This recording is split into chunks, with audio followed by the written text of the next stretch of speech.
Hello, friends and followers. Well, my brother was curious about this amplifier that I picked up yesterday down at the Denton Louisville Ham Expo Fest. I got this thing inside the mall where they had set up in a store which went defunct, and it was a pretty big area. I put a video of that up, I think it was May 6th. Anyway, here's the amplifier. This is a Collin 3001.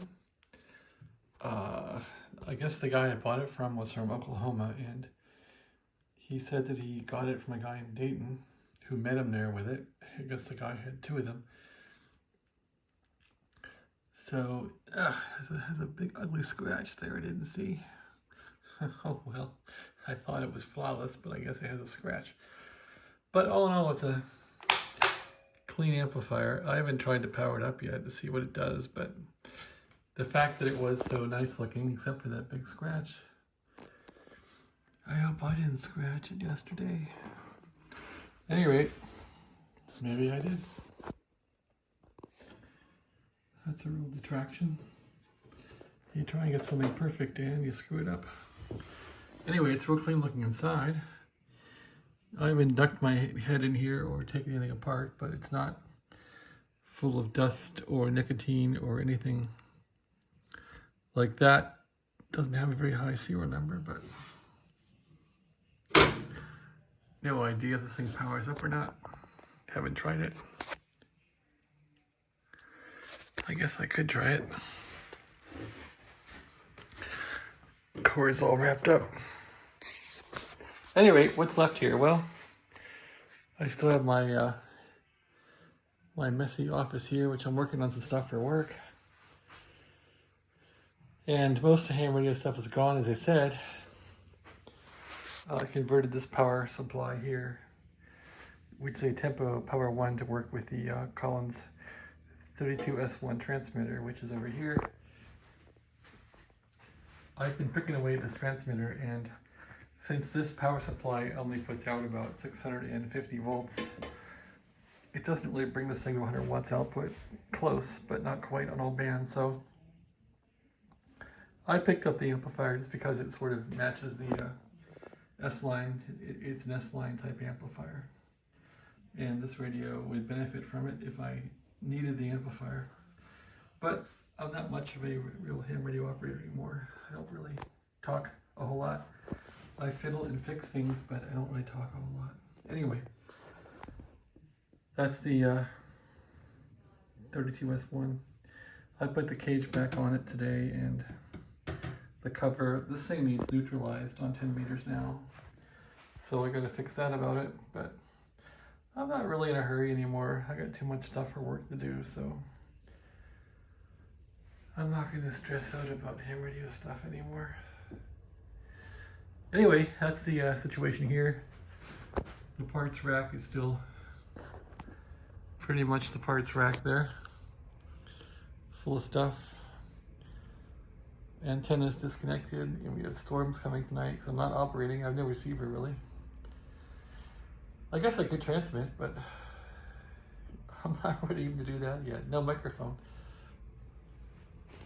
Here's the pyramid power supply that I really upgraded this thing. I have this on eBay for $199. This would really be great for powering a 7300 or a. I had it powering the Flex Radio 6400. There's the case for the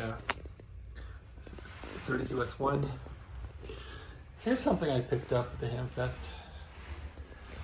This is a Cushman service monitor, and I'm not sure if this thing will generate on the HF bands. If it does, it'll be pretty useful. It'll probably generate on 10 meters, which might be good for tuning up a radio with just signal generators. So yeah, this thing is, I think it's 80 pounds or something. It weighs a lot, but the guy had the book with it, which was really surprising. So hey, with a book, whole book there, you can't beat that. I wish I had the front cover. I guess that got lost. It looks like it's been sitting a long time. I didn't even think about the front cover on this thing until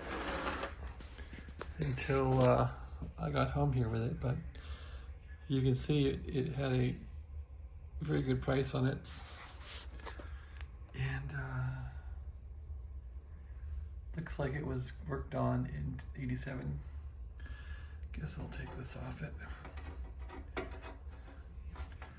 Anyway, yeah, I don't think the cover was on it because it's all full of dust, so the cover must have gotten lost. And I didn't ask for the cover, I'd forgotten these had covers.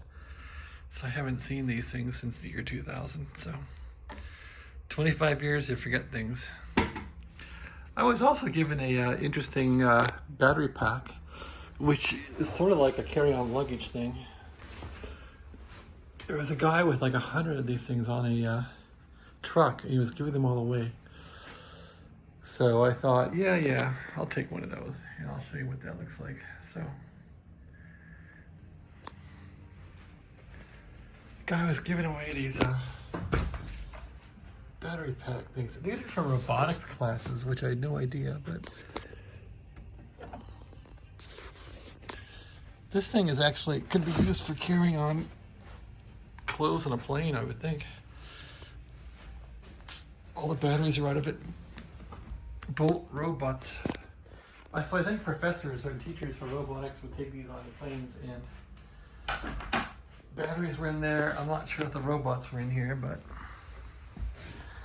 so I just opened this thing up today and I took out all the stuff and threw it all out that was in here. There wasn't anything of value. There were 2 fans in here that I kept, but anyway, this thing, it has holes in it, so it's not watertight, but it's probably the same size as a carry-on luggage.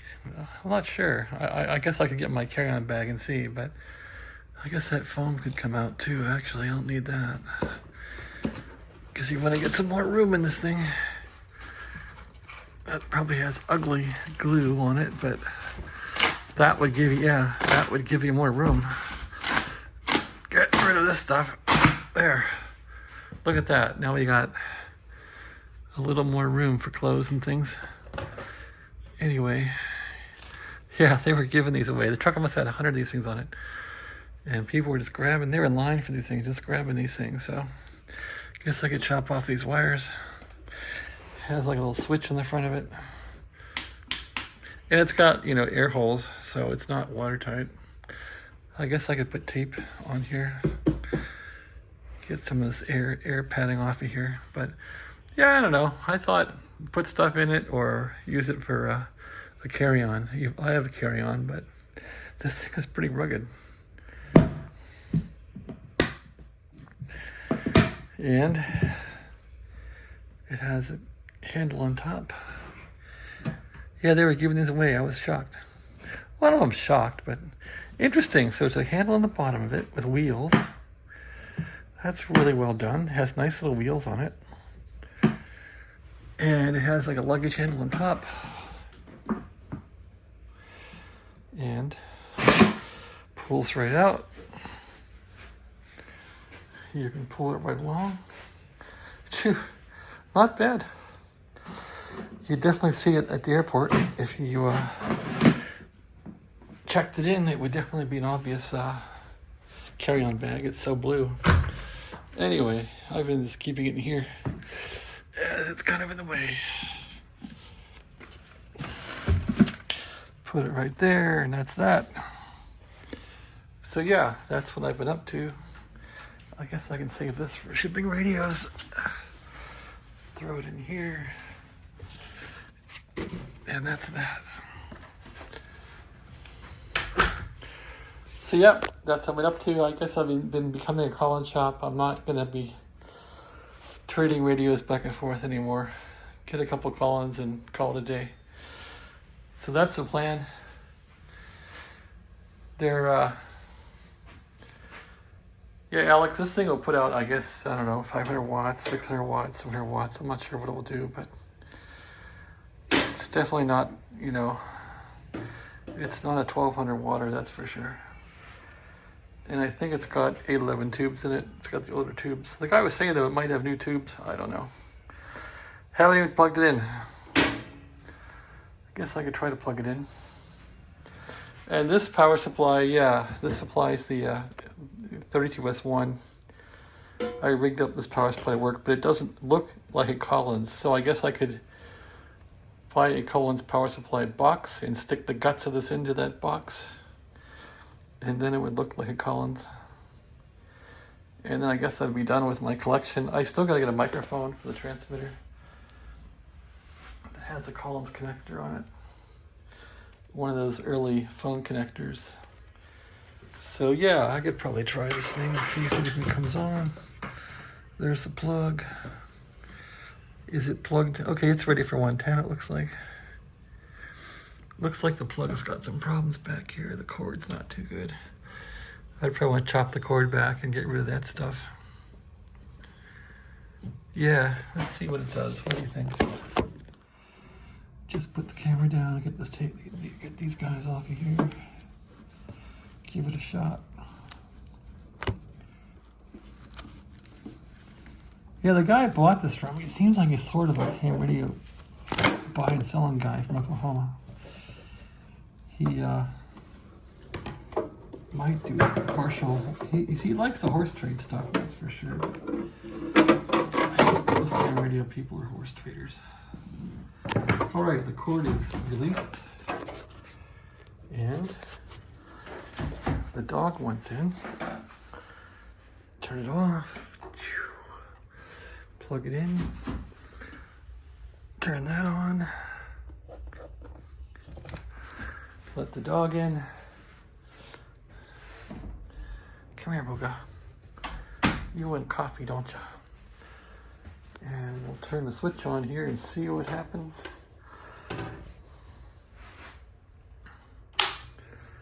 Oh, came on. Fans running. Tubes are lighting up. Yeah, those tubes look like they're, he said they're modern parts and they look like they're new tubes. Look at that. Little emblems on them and stuff. So, how happy can I be? Oh, she wanted her bone. You got your bone? Take that bone outside. Go ahead. You take it outside. Where's that bone? You take it outside. There we go. Yeah. Meter's kind of pinned over though, huh? DC volts. Okay, that's the volts. Yeah, it's really cooking there. Okay. Looks like we're doing well. All right, Alex, there's your video. Good amplifier, huh? Turn it off. 3001. And this thing, I've been picking away at it. I gotta neutralize it. Neutralize the finals. This thing had a short like way deep in here. They've got a B and C in the back of it coming out, and way back in there was a short. Plus they had the RF deck all screwed up here. This little slug rack was all screwed up with airplane. He put airplane glue on these and it wouldn't go down to, it got stuck right about there. I couldn't go down to here with it, so that really had it all screwed up, but it's missing some crystals too, isn't it? So this thing may not even work for sideband. It puts out a carrier.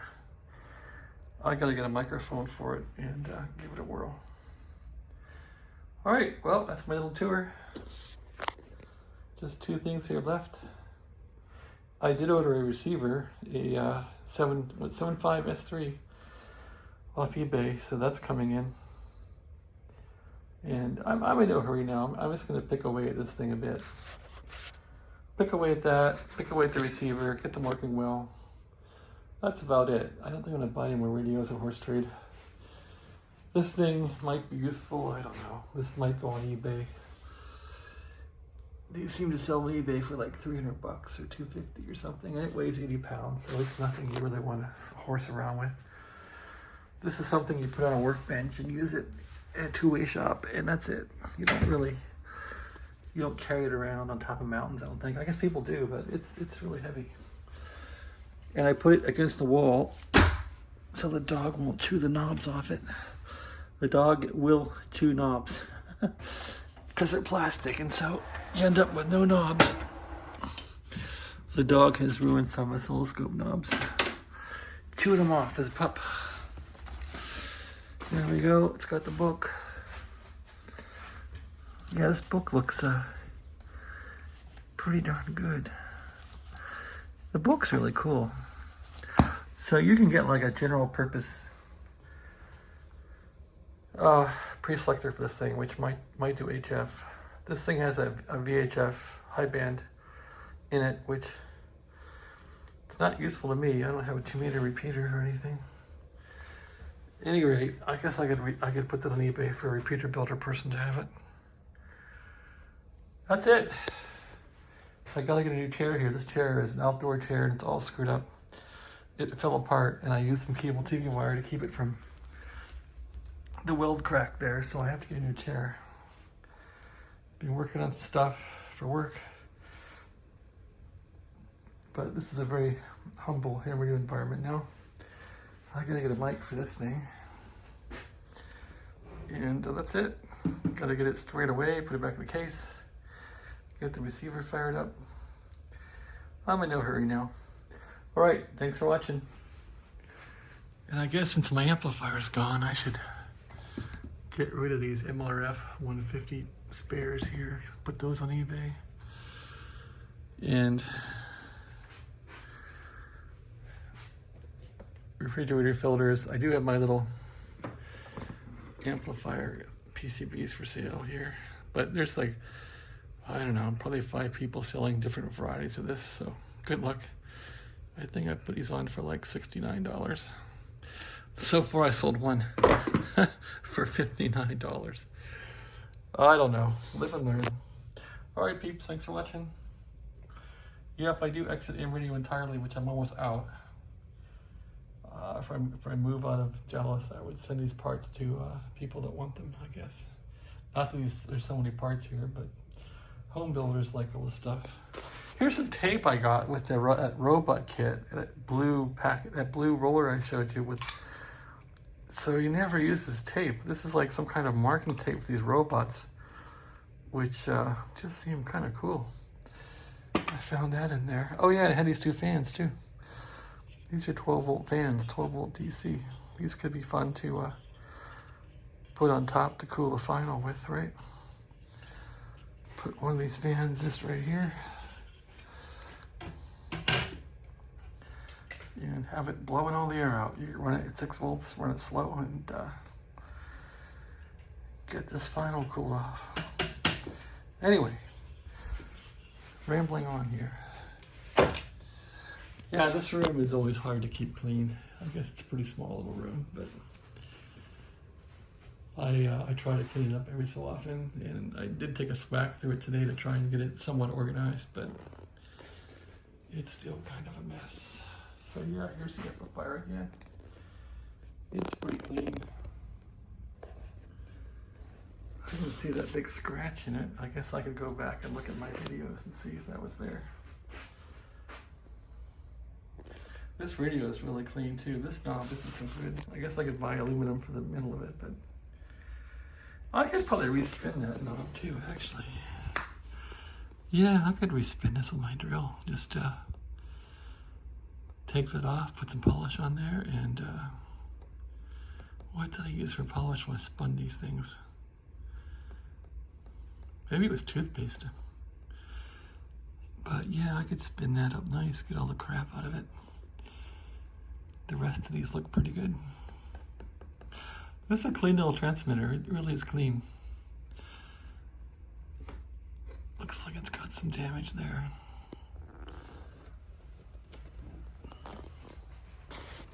Yeah, I've had Drake radios that have had, you know, crud, and I just don't want to be cleaning crud out anymore. People abuse these things, keep them in dusty situations, they smoke, put nicotine in these. No wonder the people were dead that had these. If they smoked, it killed them off. All right. Yeah, this thing, I haven't opened it really yet to see how clean it is, but it sure looks kind of nice in here. Yeah, this thing was cared for. I wonder where it came from. I guess I'll never know. Oklahoma guy sold it to me, and he went to Dayton and got it from somebody else, so that's all I know about it. It's awful nice. Thanks for watching. Have a great day.